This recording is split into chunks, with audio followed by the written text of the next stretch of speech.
Training camp is here, and we're going to look at Dave Birkett's 53-man roster prediction.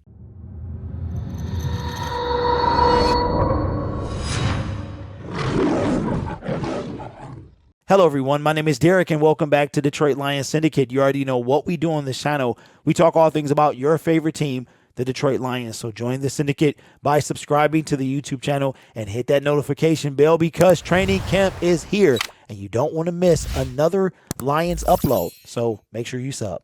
We have officially made it through the absolute deadest period of the NFL season. The NFL season runs year-round, been like that since the mid-1980s. The evolution of NFL Network and whole channels, dedicated websites and everything to the NFL. And June and July are the absolute deadest period of the football calendar year. From now until the draft and into May, we are going to be full swing.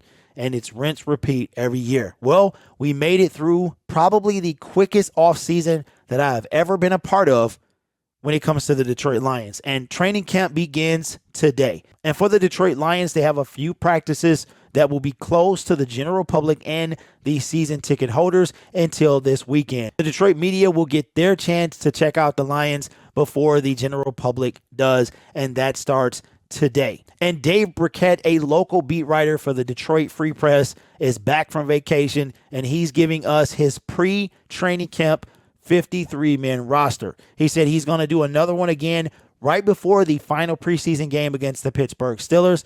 But I found this to be very intriguing, and I thought we could take a look at it together. We will go over Dave Birkett's 53-man roster. If there's any differences from what I see or I would predict, then I will chime in then. Usually I will read excerpts from the article, but it's just too much to read going over the entire 53-man roster. This is already going to be a decent-sized video, so if you want to read it and you are able to, just pause the video and take a look at it then. And this information is courtesy of the Detroit Free Press. For the quarterbacks, he has 3 making the team. No surprise here. Obviously, Jared Goff, number 1, Tim Boyle, number 2, and David Blau, number 3. Now, I think that David Blau has the potential to take over number 2, but we will see what happens after preseason. On to the running back room. He has 4 making the 53-man roster: DeAndre Swift, Jamal Williams, Godwin Igwebuike, and Jason Kabenda as the fullback. I'm not sure about those last 2. We know the Detroit Lions want to carry a fullback, but at the same time, Godwin had mad fumble problems last year. I really think that Jamar and Craig have the ability to show out. Remember, they showed out last year. Craig was placed on the practice squad, and Jamar got that last spot. So I would have to say that one of those 2 guys will get the last spot, but special teams is going to come into play as well. And I really think that Jamar and Godwin shine on special teams. So we might get a repeat of last year where Craig Reynolds is placed on the practice squad, but I would probably switch Godwin with either Craig or Jamar. Now for the wide receivers, this one's pretty interesting. He has the Detroit Lions carrying 6 on the active roster. I would agree with him there. Those are Amon-Ra St. Brown, DJ Chark, Josh Reynolds, Khalif Raymond, Quintez Cephas, and Trinity Benson, with Jamison Williams on the non-football injury list. Well, would you look at that? Trinity Benson cracking the 53-man roster. Maybe what Brad Holmes was saying was true, and Trinity's going to come alive his second year with the Detroit Lions. That will leave Khalil Pimpleton and Tom Kennedy to be left off of the active roster. Now we move to the tight end position. He has 3 making the active roster: TJ Hawkinson, James Mitchell, and Garrett Griffin. That would mean that Brock Wright and Devin Funchess would be left off of the active roster. Maybe one or both of them could make the practice squad. I don't know. James Mitchell has to recover, and we signed Devin Funchess. So maybe Devin Funchess can come in and get one of those spots. We will see. I think the offensive line is pretty much set. He has 9 making the active roster: Decker, Jackson, Ragnow, Vaitai, Sewell, Matt Nelson, Evan Nelson, Steinberg, and Tommy Kramer. Defensive line, he has 7: Aiden Hutchinson, Charles Harris, Aleem McNeil, Levi Onwuzurike, Michael Brockers, Austin Bryant, and Jashawn Cornell, who always finds a way to make this team. I don't know how, but kudos to him. With Romeo O and Josh Pascal being on the physically unable to perform list. It looks like newly signed Isaiah Buggs will not be part of the active roster. On to the linebacker position. He has 7. Julian O, Alex Anzalone, Chris Board, Josh Woods, Malcolm Rodriguez, Jarrett Davis, and Anthony Pittman.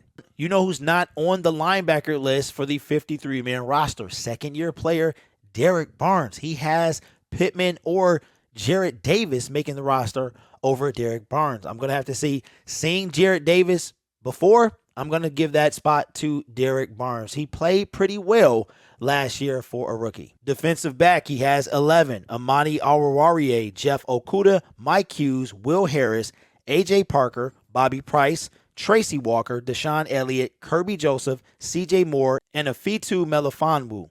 Physically unable to perform would be Jerry Jacobs. And that would leave off Brady Breeze not making the active roster. I would have to agree with him there. Brady Breeze is a guy I didn't even know was on the team until I saw him on the field.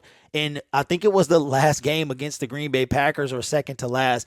I was really trying to figure out who this guy was. So I would have to agree with Birkett on this one. And now for the specialists, he has 3. Jack Fox, Austin Seibert, and Scott Daly as the long snapper, which would leave Riley Patterson off of this list. This one is pretty tough for me because I think Patterson did a pretty standout job to end the season when he came in for Austin Seibert. According to Birkett, he has Seibert taking over those duties due to an erratic spring by Riley Patterson. I don't know. Riley really came through last year, so we got to see what the preseason looking like. But none of this stuff will happen until the preseason is over. Don't forget the Lions start with the 90-man roster. They have to cut it down, and that final cut will happen after that final preseason game. Remember last year, it was a battle between who would make that final spot at running back.